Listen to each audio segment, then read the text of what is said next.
My name is Gavin Evans, and this is my review of Mare of Easttown. And when I first heard about this show, I thought it was the Mayor of Easttown, like the person in charge of Easttown, like M-A-Y-O-R, but no, it's actually Mare, M-A-R-E, that's the character's name. Anyways, I heard lots of great things about this show, and I thought it was okay. Kate Winslet's in it, and she's one of my favorite actresses ever. Love her in Titanic, love her in Eternal Sunshine of the Spotless Mind, loved her in Steve Jobs, and I loved her here. She gives a really great performance.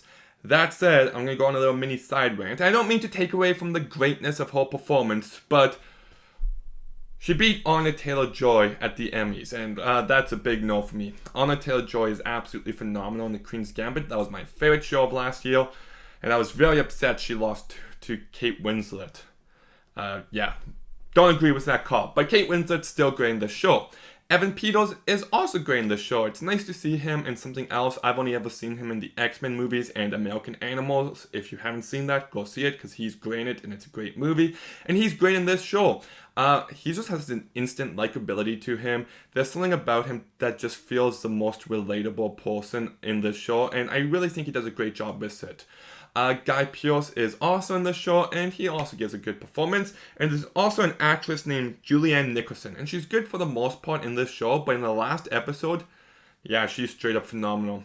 She's really fantastic in the season finale. Really great. The rest of the cast is good too, but those were the actors that stood out the most to me. The show is directed by Craig Zobel, who directed Z for Zachariah and the most controversial talked about movie of all time, The Hunt. And he does a good job directing the show. It's a really well-directed show. There's few moments, especially at the end of episode 5, which I found to be really tense.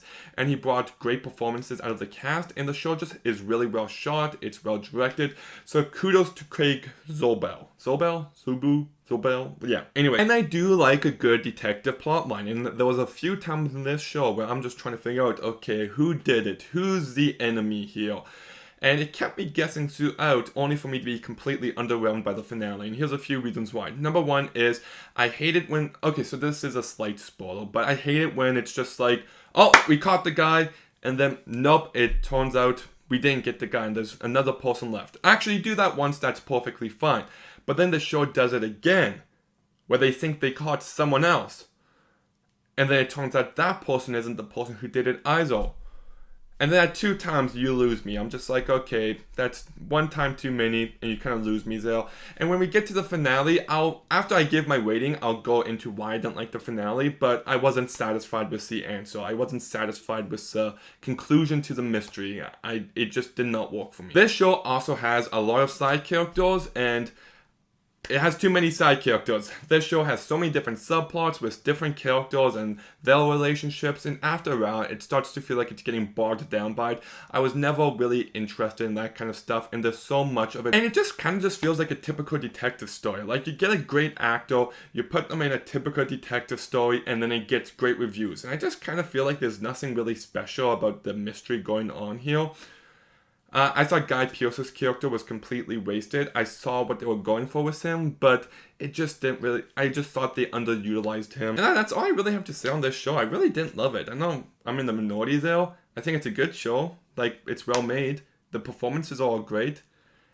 It kept me entertained enough. There's a few intense moments. There's one shocking moment. But aside from that, I just thought it was a pretty standard detective story. So, I'm going to go ahead and give my rating, but before I do, after I give my rating, I'm going to talk about 2 specific things that I didn't like about the ending. So anyways, I'm going to go ahead and give Mare of Easttown a 6 out of 10. Okay, now let's get into some spoilers. From this point forward, I'm only going to be talking in depth about this show. Now, let's say that one shocking moment I was talking about, and also the one really intense moment, was the ending of episode 5, when Mare and Evan Peters' character go into the house, and the girls are trying to get their attention, and then Evan Peters gets shot, and I'm just like, oh my god, what? And then the rest of that scene was really intense. Easily the best part of this show. But the next 2 episodes just kind of felt dragged out. I wasn't as invested anymore at that point. I think the show kind of needed the Evan Peters character.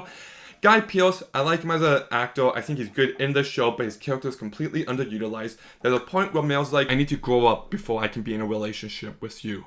And he's like, okay, well, call me up when you feel like you're ready. And then in the next episode, they're back together. It's just like, You know, it kind of shows that she knows that she needs to grow up and all that, and it could have had a bittersweet ending, but instead, nope, she's gonna have a happy ending. But anyways, then in the end, it turns out that it was one of the kids, I forget his name, who shot the girl, and I don't like that. In fact, I hate it in movies, in shows, in stories, period, when it turns out that the person who did it was a kid. Nobody ever suspects a kid. And I get that's the case in real life too, but it's just not satisfying. It's just like you're trying to figure out, oh, this person has motive and this person's motive, and yes, the kid kind of had motive, but I just don't like it. Just straight up, I don't like it when the big murderer that they've been looking for the entire season was a kid. I just don't think that's a satisfying conclusion. You can defend it all you want, you can give a backstory, explain his actions, it still doesn't work for me. I'd rather it be something else, something better, an adult preferably. But anyways, that is just totally a me preference. But then again, if you're watching my reviews, then you should know all my reviews are my own personal preference. So that's just the case that you get when you watch my reviews. But anyways, have you seen Mare of Easttown? What did you think about it? Let me know in the comments down below. Make sure you like, make sure you comment, make sure you subscribe. Stay tuned for some more videos soon. And Gavin out.